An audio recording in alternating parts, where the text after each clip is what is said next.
check, just make sure we're okay. Yeah, I think we're good. We're good. Good morning and welcome all. Hope everybody's well. Gorgeous morning here in Cheltenham. It's the beginning of September. As always, we're good to go. Live stream. I hope you're well. It's well, I'm well, and it's a great day today. It's beautiful out there today. It's the beginning of September. Welcome everybody. Hope you're all well. Beginning of September. I'm looking forward to our first live stream of the autumn. Got a few questions already pinged through, so I've got some topics I want to talk about with you.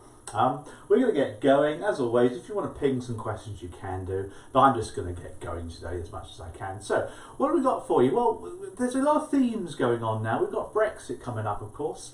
A lot of shenanigans going on there. We've got this slowdown in the economy predicted as well. So you need to be looking at that as a mortgage advisor, how that's going to affect you. You need to be moving forward on that as much as possible. So I've got a couple of ideas for you today. So first thing is then calculations. We're going to take a look at high lending charges. Yeah, hi, welcome. Let's take a look at some more higher lending charge calculations for you. A lot of people get confused with these things because, well, the computer does it for you, and not a lot of lenders charge high lending charges nowadays anyway. And it's only for higher percentage lending. So we're going to take a look at a couple of calculations for you. Now, the whole point, of course, about a higher lending charge, let's put the title up there for you, a higher lending charge.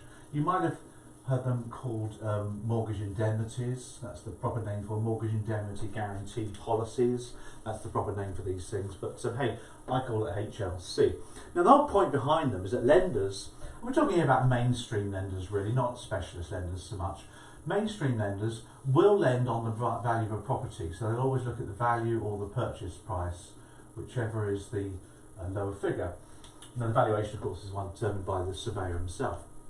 And they're always happy to lend on those, but traditionally, so go back years and years and years ago, lenders were only ever willing to lend sort of 75%.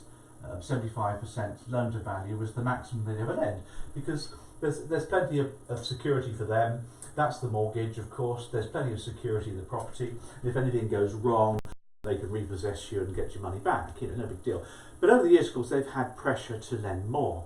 So what they're willing to do now is lend you up to 95, 100% in some circumstances, but they will take extra security in the form of a high lending charge. It's an insurance policy, that's all. So if you don't make your payments, you get evicted, get repossessed, they can claim on the insurance to make up the difference. So how does it work? So let's take a look at a couple of calculations for you to give you an idea. Now the first calculation for you is I've got a property purchase price of 150,000. Now remember, we look at the purchase price or the valuation, whichever is the lower figure for this purpose. This is the multiple choice question.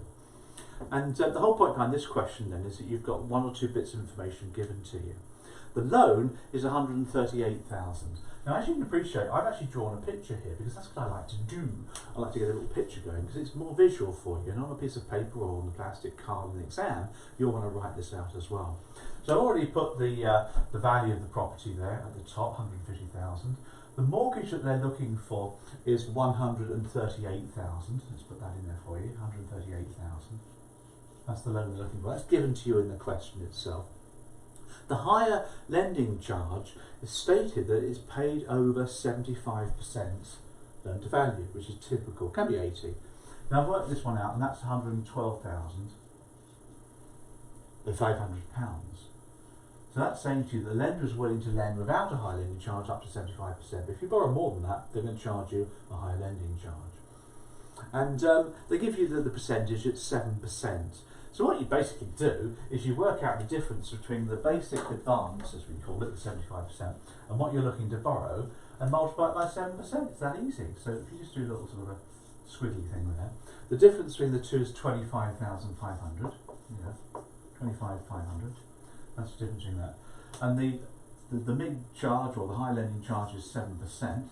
So just do your maths. That should equal £1,050. I think I've got that figure there. Oh, 1785. Get it right. 1785 is the figure, and that's one of the questions we've got in the exam for on our specimen questions. You can see quite clearly that it's quite easy to work out, really. Let's take a look at another example for you, and we'll look at some different figures for you. So let's rub all this out for you. Now this particular example has a purchase price of a property which is slightly lower. This one has a purchase price of 95,000. In fact, this one's based upon the first or the second mortgage that I took out from property that I bought many years ago. We bought it down in Guildford for 95,000. This was 1993, so it's quite a few years ago now. I mean, this place is probably worth about 400,000 or 500,000. Now, we took out a 95% mortgage because that's what we have to have. So we had a 95% mortgage, so let's put that in there for you, which equated to £90,250. That was our first mortgage, if you like. Now the lender was happy to lend on 95% mortgage, but they were going to charge a high lending charge, of course. Now the basic advance for the Abbey National, as it was known in those days, was 80%. And again, we needed to work out the charge. Now 80% is the loan to value, which is fair enough, and that comes out at £76,000. So we need to work out the high lending charge based upon the difference in the loan we wanted and the basic advance there. Now, the question was, or the actual real situation was, the high lending charge percentage varied according to the percentage. And what it worked out at is between 80 and 95%, they were going to charge at 8%, and 95% above, they were going to charge at 12%.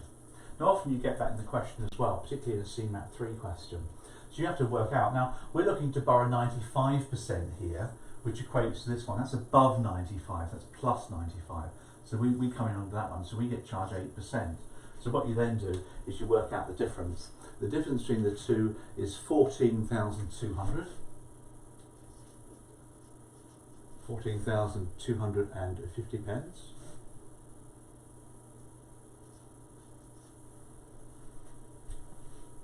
You'd have to work that out. It's slightly less. Let's get my calculator on that one. I think that's slightly different.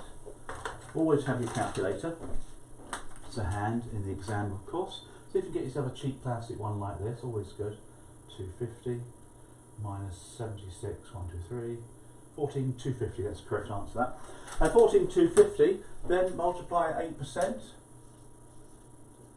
gives you the higher lending charge. Now I worked out at £1,140, which is another example of how you can work out a high lending charge. Straightforward calculation really, not the end of the world, it's not rocket science. I love a little diagram because it helps you to see where you're going. A lot of people go wrong, you see, because they calculate the difference between these two. And that of course makes it completely wrong. And when they're doing the multiple choice questions, they work out answers because they know where you go wrong. So they'll have the answer for that one, and they'll have another answer or two that people go wrong as well. So be careful with these things. So that's how you work out high lending charge. Just a quick recap for you. Bye. Okay, hope that's been useful for you. Good, good, good. Everything working fine on the technology, which is good news all round. I want to move on to a new topic now for you, which is all the rage. A quick drink and a cup of tea to show this one's live as well. We're live streaming on YouTube every week now until Christmas. Christmas ain't far away, is it? Really, think about it. Crikey. The nights are drawing in. September's on its way. It was cold last night. Think about putting our central heating on last night. It's so cold.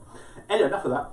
Let's move on to some more topics really, which are linked in with the recession or the impending recession. I've talked about this quite a bit really. It's coming our way. It may be a very mild downturn, and it will affect certain sectors. Now, the first thing I want to talk about is stocks and shares. I want to talk about a couple of things based around this topic for you.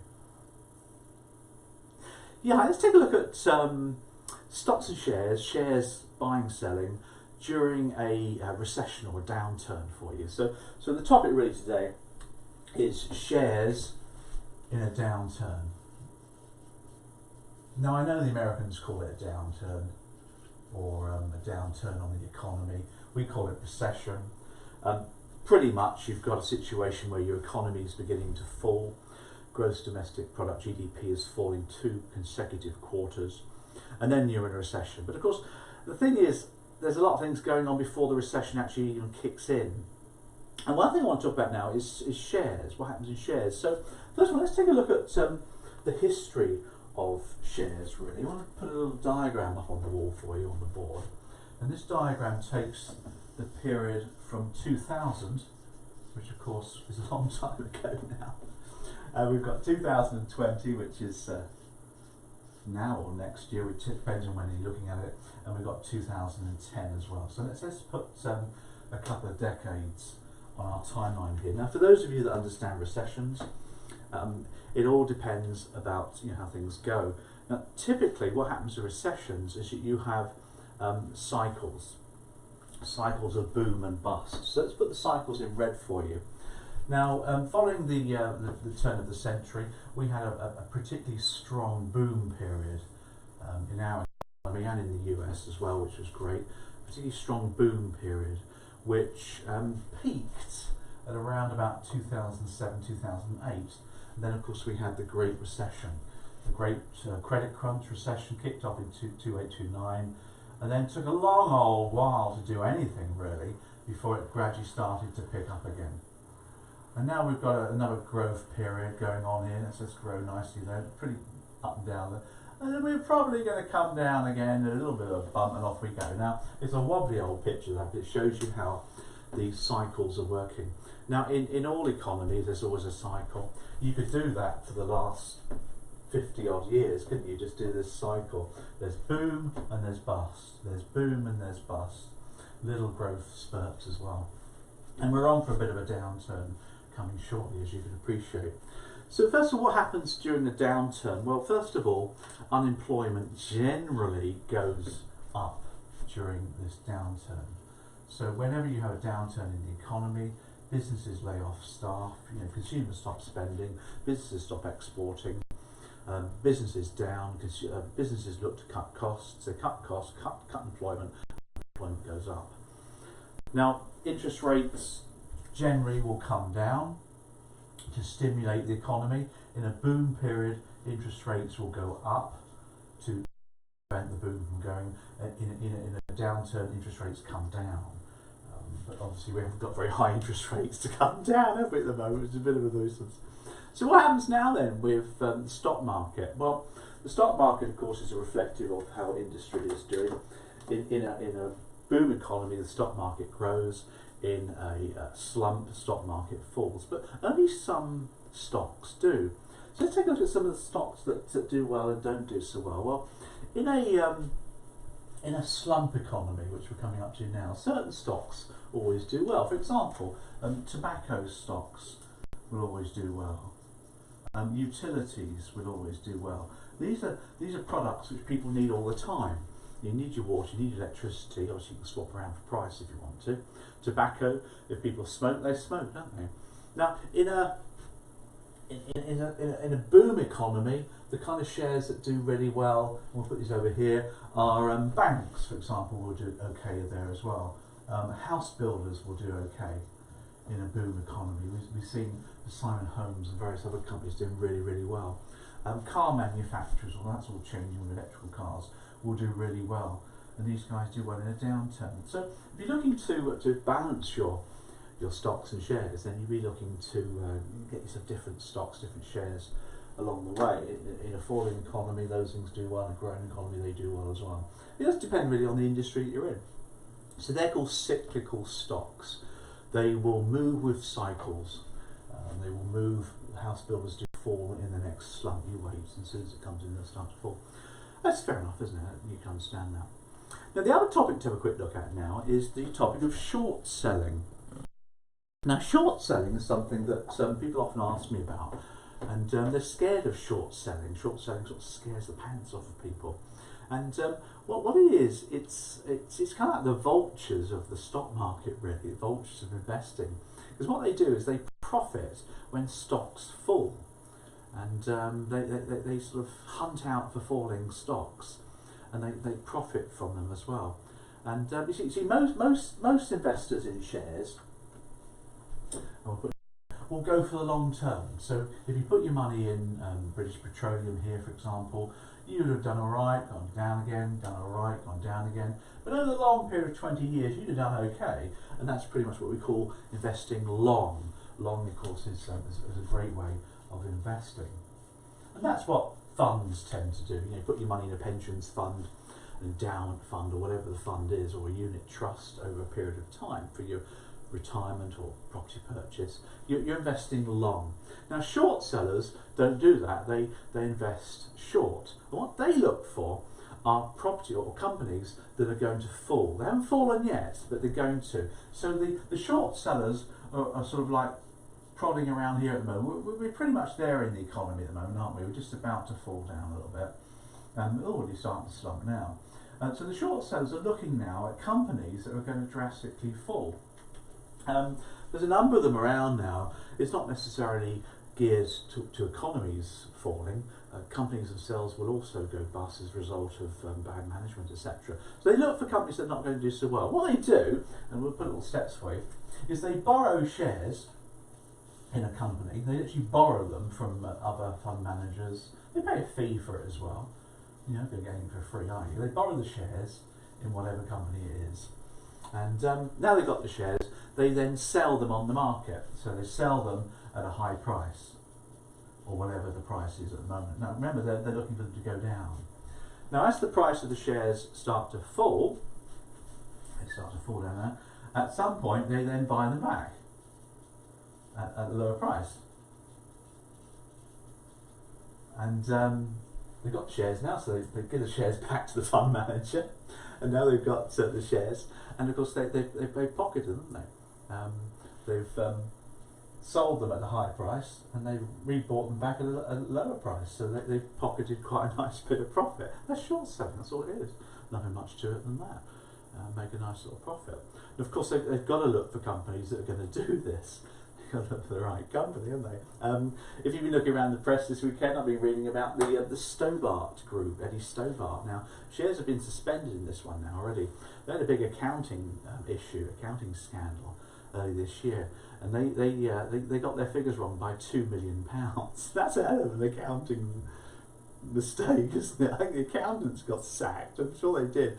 But as a result of that, of course, the CEO left. He fell on his sword, and the company's shares were suspended from being traded. Now, just before they were suspended, the short sellers got in there, and they made a killing. Because what they're doing, of course, they went and borrowed Eddie Stobart shares. They then sold them, say, at £10 a pop. They then saw them plummet in value, which they did. They then bought them back at, say, £5. I don't know what numbers, I'm just making it up. So they made themselves a nice little £5 profit, as you can appreciate, paid out a bit of a fee. And that's how the short sellers work. So they're going to be in action over the next few months, quarter really. And if you're willing to have a go yourself, have a bash. I just hope that the Stobart shares do all right, because old Woodford, he's a fund manager, a bit of a star. He had a load of money invested in the Stobart shares. Woodford's funds can't seem to do any right. They've frozen those, you can't even take the money out. So you might want to read up about that. So a little example for you on shares, if you like, in a downturn. Some ideas there for you that crop up in the exam along the way. Bye. There you go. Hope you like that one. A little update there for you on shares and things. Having a quick look down there for any questions from anybody coming down. Can't see too many coming out, so we're going to continue on as we are. So let's give this a good old round. If you're in the mortgage market looking to get in, don't fear the downturn. The mortgage market itself, or the housing market, is doing rather well. It's been on the doldrums for the last 2 or 3 years, so it's got an awful lot of growth to go. And people will move still, people will extend, remortgage businesses, good equity release is a great market to get into. Equity release, of course, is completely recession proof. I've often talked about that, because people who take out equity release mortgages aren't actually working, so there's always a marketplace for things as well. I think it'll be fairly mild anyway. We'll see how things pan out. No, don't be nervous about it. I'll keep you informed of what you need to be doing over the next sort of 4 to 5 months. Been through quite a lot of recessions myself. Now, just want to give you an update on one other area for you. Yeah, let's give you a quick update now on inheritance tax. IHT is the one for me. We're talking about inheritance tax. It's an update for you on some changes that are coming down the line from an institute called the Office of Tax Simplification. The OTS sounds like some sort of MI5, doesn't it? The Office of Tax Simplification. Our taxation system is so darn complicated that they've got this quango now to make it simple. Now they've done a second report now which came out this year, and they've published some recommendations. I think we can see some of the changes therefore coming through to inheritance tax. So what have they done then? What have they recommended? Well, the first thing they don't like are these gifts. As you can appreciate, you've got your annual gift of £3,000, which you can give every year, and that avoids inheritance tax. And you can backdate that to last year as well if you want to. That's the end. They don't like that as well. They also don't like the £250 gift you can give away as well. Now the £3,000 gift is per person. The £250 is for as many people as you like. So the individual can give £3,000 to their son, but they can give £250 to anybody they want to. So if they rock up at Kingsholm down the home of Gloucester Rugby with a seating capacity of 16,000, if they want to give £250 to every person sitting down, they can. Not that you would. They don't like that, the Office of Tax Simplification. They think it's a bit weird, really. So what they're looking to do is to abolish that and create what they call this personal exemption figure. They're looking at personal gifts allowance. You might hear this along the way. A personal gift allowance, which makes it very simple, and they'll probably make that something like £5,000 a year or £10,000 a year you can gift. Now that doesn't therefore add to your estate for inheritance tax purposes. It's completely ignored there. It doesn't form a pet or anything like that, so they'll probably do that, which is a good one. The 7-year pet rule, they also don't like. Remember this one, because if you give an asset away, you've got to live for 7 years, otherwise the asset forms part of your estate. So if you give away a lump sum of money to your children, and you die immediately, then that lump sum is added to your estate for inheritance tax purposes anyway. And it's a taper as well, it's a taper relief, as you appreciate, so the amount goes down over that period of 7 years. It's like 100% for the first 3 years, then it's 80%, 60, 40, 20% nil. Now they don't like this one either.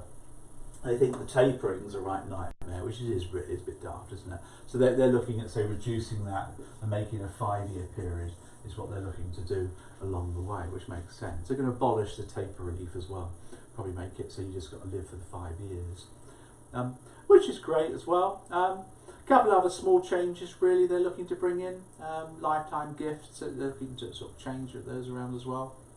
But the one I do love though, more than anything else, I think it's really clever, I don't know who thought of this, was the term assurance policy. Now a term assurance policy, what they're looking to do is to make those completely exempt from inheritance tax, which I think is brilliant. So if you take out term assurance policy, you die, the value doesn't form part of your estate. They're going to make that automatic. At the moment, we put these things into trust, which is great, because that's something that advisors do. I always recommend it. And the trust, of course, takes the money out of the estate for inheritance tax purposes. But they're looking to make this value of this sum assured completely ignored for inheritance tax purposes anyway. I think it's a brilliant idea. Completely free IHT. So these just changes coming down. Will you get tested on changes? No. You need to know the existing stuff, so don't worry too much about it. But as an advisor, you do need to know what's going on. You do need to know the changes. You're going to make a living giving mortgage advice. You need to make sure you're up to date along the way. So just look out for that. You might need seeing some changes coming into syllabus. We'll keep you pegged anyway. Hope that's been useful. Bye. There you go. Nice little update for you on the Office of Tax Simplification. Oh, I love that, don't you? The Office of Tax Simplification. What a great title.